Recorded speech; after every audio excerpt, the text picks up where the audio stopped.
as an anti-war contingent. These anti-war advocates are fed up with the wars in Afghanistan and Iraq, so they came to rally here in hopes of getting President Obama to end both conflicts.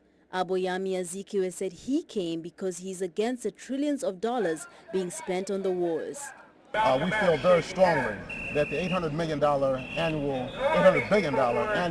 war budget is draining the cities and the rural areas here in the United States. Rural areas are not the only ones experiencing the effects of the war. Mary Jo Cooney lost her son in Iraq.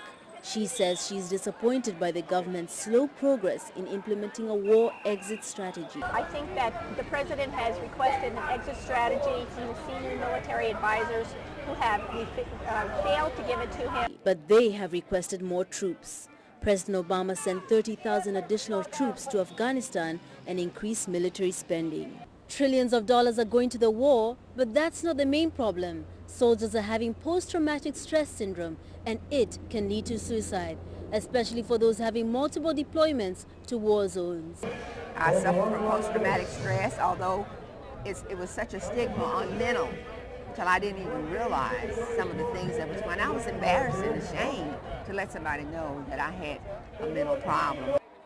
War veteran Effie Hatton says she has now received the treatment she needed, but others are not so lucky.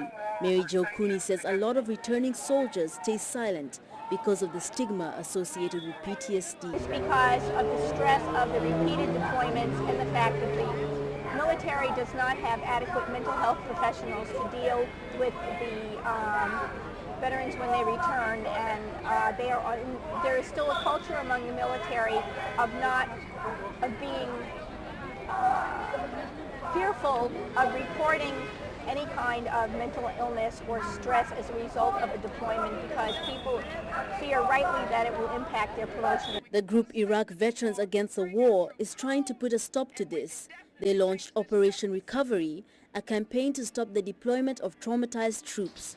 The group is close to reaching its goal of 2,000 signatures on a petition pledged to defend GIs and veterans' right to heal. Reporting for WEBN, I'm Mombi Michelle Kimani.